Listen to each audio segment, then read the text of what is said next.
Hi and welcome to Literary Hype. I am Stephanie, your literary hype woman, and today I get to do one of my favorite things, and that's introduce you to a debut author. Today's debut author is Elle Tesch. She is the author of What Wakes the Bells, which is a YA kind of fantasy story with a lot of elements to talk about in this one. Elle is a debut, and we got to do a panel together at Emerald City Comic Con 2025. Which was her first Comic-Con appearance, and she did so great, so I'm so excited to share this conversation with you about What Wakes the Bells.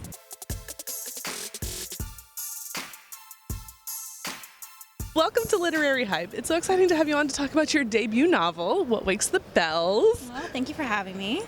So, I don't know if you know, the ravenous, ridiculous behavior of some of the people who were trying to get a hold of this book at YALLFest. It was a very popular arc. Okay, hold on. I've heard rumors about this, but I'm trying to be chill and humble. I'm why would you tell me that? No, you don't have to make me feel better. It's okay. Was that actually It was actually a thing. Really? Because it was one that I was trying for. Yeah. It was cornhole. So you had to play cornhole to get your book. And they had 3 books. Yeah. And I had my ticket and my husband's ticket. Yeah. And I got both of them in a different hole, but they went in the same hole. Yeah. And they wouldn't let me trade. And then I was like, okay. And then I turned around and there was 15 people who had gotten different books that wanted yours. Really? And they were waiting, hoping someone would trade with them. It was the first one out. Everybody wanted your book. Well, thanks everybody. That's so kind of you. What's it like for you to see this kind of response already for just as a brand new author? Can't you tell I don't believe it? I don't know. I'm very much in denial. This has been so long. I've been writing for 10 years. This is my 7th completed manuscript, but it's my first book, and I've sat on this for 5 years, and I don't know. I just feel really weird about it. You don't look old enough to have been writing for 10 years. Oh, I'm old. I turn 33 next month, sorry. No, next month. See, that's the old lady brain. Oh, I'm right there with you, because I'm 35, so... Yeah, so there we go. Yes. I understand. But people also think I'm young, so... Yeah, it's a curse. It's a blessing and a curse. I don't know. I had dinner last night, and I ordered, a completely innocuous drink, and serious scrutiny of my driver's license, but, I assure you, it's real. I've gotten that of were you even alive for this? And I'm like, how old do you think I am? I know. I am not 25. I know. People say things. Oh, it's babe, sit down. Sit down. I was there when it was written. Awesome. Well, so for anybody who hasn't seen this book, A, what rock are you living under? But B, what is this book about? Okay, well, What Wakes the Bells is a YA dark fantasy standalone about a magical bellkeeper, the vengeful saint that she unleashes by mistake, make that clear, and the sentient city that turns on its inhabitants. Ooh la la. Yeah. So where was the initial spark from this story? Where did it come from? Oh man, okay. So I feel like I'm a broken record at this point because everyone asks and I tell you, but all credit goes to Prague. I was there in 2019 and I went up the clock tower at St. Vitus Cathedral, and they have the whole clock mechanism open at the top, and I got there right when the top of the hour hit, and it was a bunch of clanking and noise, all to pull one bell string. It was like a bomb went off in my head. I'm not responsible if I knock someone over coming down the stairs. They're these little spiral staircases. I was just ripping down them, pausing to take pictures through all the little windows of the bells, and I was with my cousin, and I forget that not everybody knows how I am. And I ran up to him and was like, look at this. And I was showing him the video of the clock, and he thought it was something really cool, and it wasn't, because it really wasn't. He's like, are you okay? Because when I get a story idea, I get really kind of feral. I don't know, it just sinks its claws in and it doesn't let go.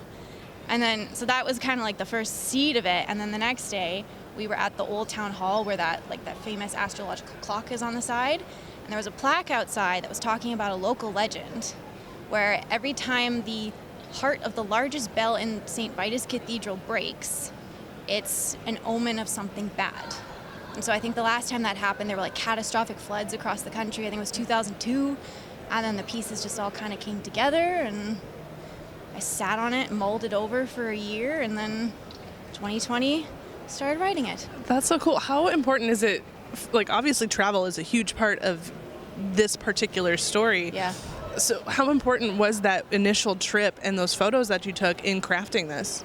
Oh, I pretty much lived in Prague in my mind the whole time I was writing it, like going back to the photos and stuff. Like I used the pictures of the stained glass windows in St. Vitus, like that color scheme is on the cover of the book. Like there is so much of Prague that has just been inserted into this book, however accidentally, that it just kind of is my love letter to that trip. So yeah, like, you know, the Gothic spires, the cobbled streets, the winding, like all of it is, like there's a bridge in the book. What did I call it? Schaden Bridge. It's basically like a carbon copy, but fantasy-wise, of St. Charles Bridge in Prague. Like, it's just all there. And you mentioned the stained glass window, which is not only on the cover of the book, but it's on the, like, almost end paper, not quite end papers, but like right at the beginning. But it's like outlined. Did you also have the compulsion to want to color it? It looks like a coloring book. It's all I want to do. I was gonna ask if I could like send it to people. It'd be like a pre-order incentive, but then I forgot because that's my brain. But yeah, no, I want to color it. I so badly want to color it. As soon as I opened it up, I was like, coloring book. I encourage you to do it. Please send me pictures. Do it. Like if you want to deface your book in that way, I totally support. Kendara Blake does like a giveaway. She'll like annotate and doodle in a copy. Yeah.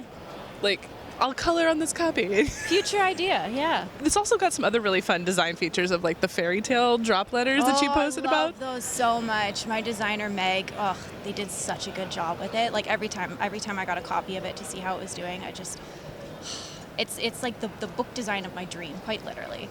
So I could not have asked for better. Did you have any input along the process, or was it just all they were like, here's what you get, and you just automatically loved it? I did have some. I think they would have nailed it anyways, even without me. But like for the cover, I did have some input. Like they asked, like, you know, please put together a document of like just stuff that you're interested in. And I went like full all in, and like here's a 20-page PowerPoint that I couldn't send because it was too big. So I had to copy each slide into a Word document anyways because it was too big. But like my ideas were dumb looking back because like I got 4 sketches. They decided to go with a cover artist, Eleanor. I've never had to say her last name out loud, so I'm sorry if I butcher this. Patira. I love her work, so I'm so glad that they got her for that, and I'm obsessed. But they sent me 4 sketches for it, and I fought so hard for the one that did get picked, and I'm so glad that I did. But my initial idea was I wanted it to be like all stone, and then when I saw that, I was like, oh, yeah, I don't know what I'm talking about.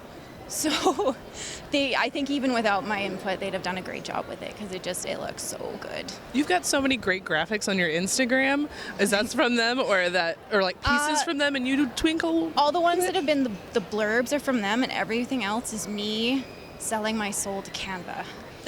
Canva owns a lot of us. How that feels. What's it been like for you to have to take on the like marketing a book now that you've got one coming out? I'm so excited for it to be out so I cannot look at social media anymore. And like I feel like I don't know what I'm doing. Like I see so many other authors that are just like they're so good at marketing, and I wish I had that bone in my body, and I don't. I just kind of like vibe. Here's a thing, go forth. I don't really like putting my face up, and like, cause like I'm such a homebody, so I never leave the house. I don't want to put on makeup for a photo, and I don't think I'm a social media maven. We'll put it that way. It looks great though. Oh, thanks. It's all smoke and mirrors. Let's talk a little bit about these characters because they are so fascinating. So we have Mina, our main character, and she's got a really complex relationship with both of her parents. So let's talk a little bit about her relationship with her father first. Mm-hmm. What was it like for you to dive into this she's lost her father, and there's all that grief. But as someone who still has your father, who's chilling with us, just hanging out down there, hey, Dad. So what's it like for you, as someone who still has your dad around, to dive into that grief from someone else's perspective of losing them? Like obviously, I don't have that experience particular, but I think what makes grief such an interesting topic for YA is that I think at this point in their lives, every teen has experienced this like world-ending loss, whether it's a friend, whether it's an aunt or an uncle or a grandparent and stuff. And like I know for me, like there's been a lot of death in my family over the years. Like I went to like 20 funerals before I went to my first wedding ever. So I think it was a lot easier for me to tap into that, like, all that past grief, and, like, kind of, you can build it up. But, like, I know how it felt to lose, like, my aunt when I was so young. Like, that just, like, it wasn't fair, and it wasn't right, and she was not old, and so it kind of, it was easy enough to draw from that, even though I haven't lost a parent myself. It was pretty close how it felt. How does that grief drive Mina in this story? Well, it ties into a lot of stuff, because I don't think she's really been allowed to grieve, because, like, part of this is that with the bellkeeper role being inherited, she wasn't expecting to be thrown into this role so fast, and so she's just, I call her my spiteful girl, because everything is just, well, you don't think I can do it? Well, fine, I'll prove to you that I can. And so she's not really had the chance to just sort of sit down and, like, be a kid with that grief. She's trying to grow up really fast with all this first love, first time moving out, first real loss in her life. It's a lot of, she's just doing her best. And on the flip side of that is, like, how the grief, her mother's grief, affected their relationship. So talk a little bit about how things are going with Mina and her mom. Man, I don't know where that came from, because my mom and I have a great relationship. Like, we have our little spats, as everyone does, but, like, my mom is like my friend. Like, we would never be like that. She would never do that to me. So I don't know where that came from. I'm not gonna lie. I don't know where the inspiration came from. It's just a really mean mom in there. But I found it very interesting to explore that sort of duality of, like, you're sad, but, like, you're just trying to make the best of it and do your best and still honor your father, while there's your mother who's just weirdly kind of blaming you, even though she knows it's not your fault. And there's so many unpacked layers in there that she really just needs to go see a therapist for, and it would make things a lot easier. And then she's got this little boyfriend who might partially be to blame for the things happening. Kind of a little bit. But she talks a little bit about, like, how her past relationships hadn't worked because they were going too fast, and this one just felt like he got her. So talk a little bit about the importance of feeling seen in a relationship and why it's important for teens to see that in fiction.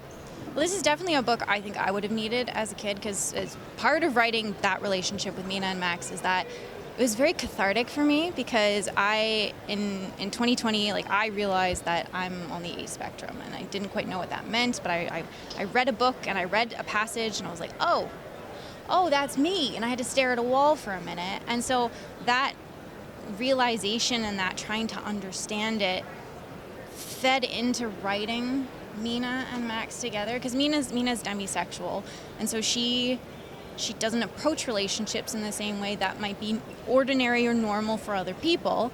That's why they're an established couple too, because you don't see that a lot in YA. It's usually, we meet and then by the end of it they're together, but they've been together for 6 months already by the time we finally meet them. But, like, I think it's just important that, like, teens can see that, like, you don't have to, like, dating in high school is freaking weird. Like, you see, like, your best friend get a boyfriend, you're like, well, now I have to have one. But, like, no, you don't.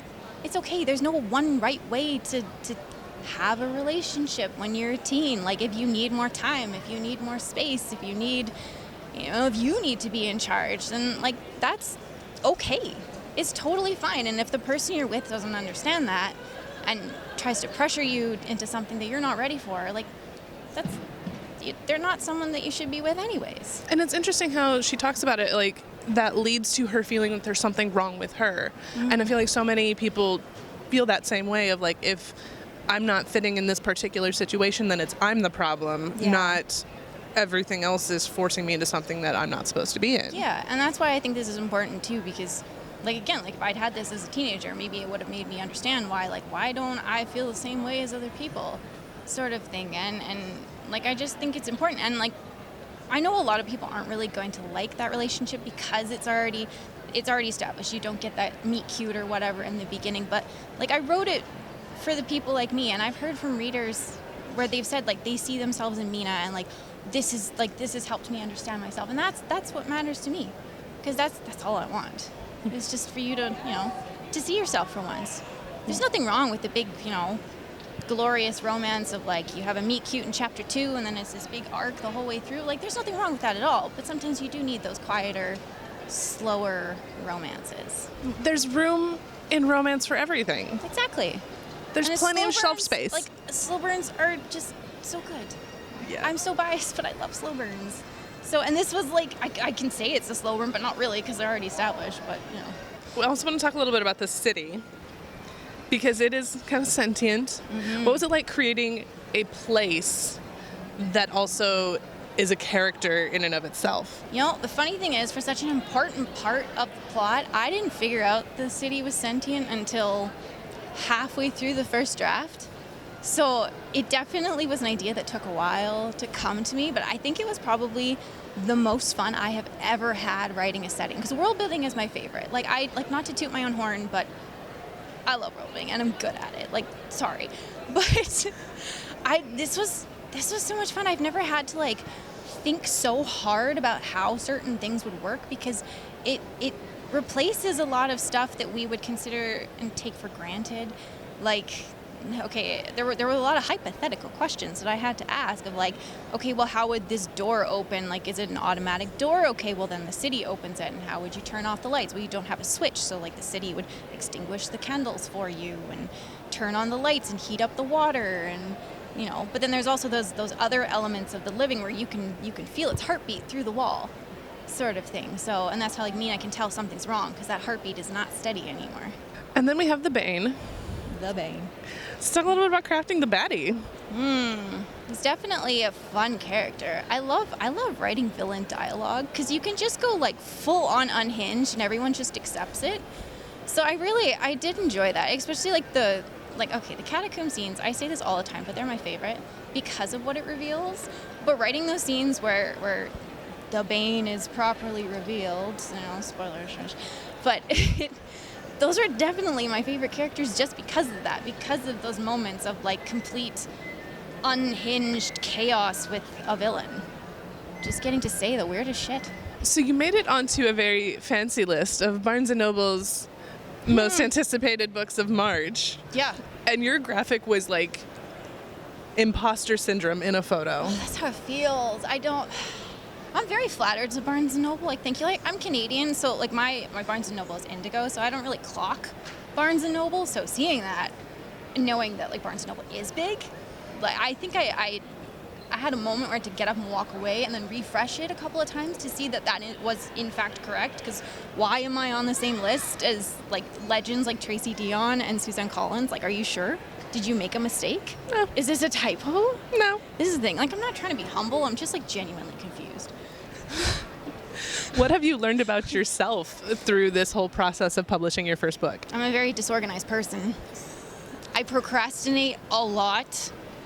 Yeah, I would like to do things differently for book 2. Let me just put it that way, because I just like vibes. So what can you say about book 2? Because you posted a graphic with a lot of works in progress on it. Yeah. So what can you say about book 2 and your future writing plans? Well, book 2 is called The Hanging Bones. It's another YA dark fantasy standalone. I don't really have like a proper pitch for it yet. I'm still working on it. I'm waiting for edits from my editor now. I like to describe it as where you choose the bear over the man, but then you also use the bear to unalive the man. Ooh. Yeah, so it has an arrow ace gamekeeper who enters a magical hunt for a stag, where if you kill it, it grants you a wish in the form of a death of another hunter, and she does it to kill her boss. Dun, dun, dun. Dun, dun, dun. But while this is all happening, another monster has moved into the forest, because it's a dark forest, and is wreaking havoc on everything by lots of people showing up dead in very suspicious ways. Love to see it. Love to see it. And one thing we love to see is, because you touched on, you have a great relationship with your mom.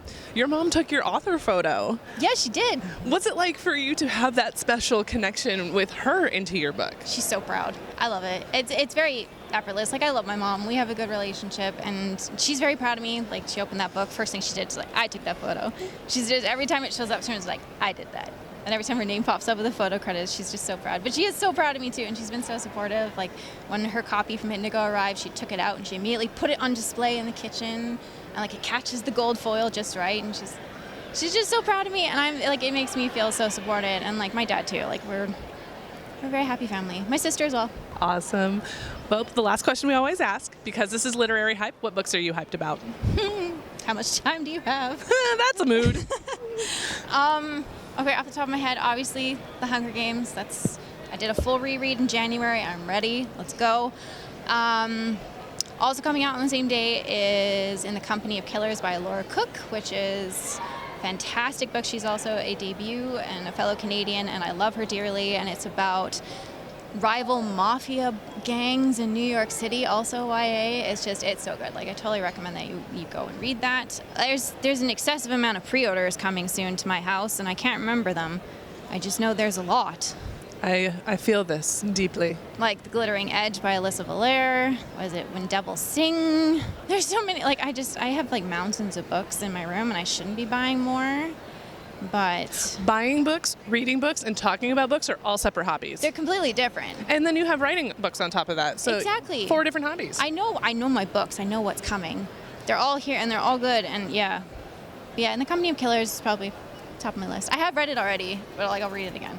Awesome. Well, thank you so much for taking time to talk to Literary Hype about What Wakes the Bells. Oh, thank you so much for having me.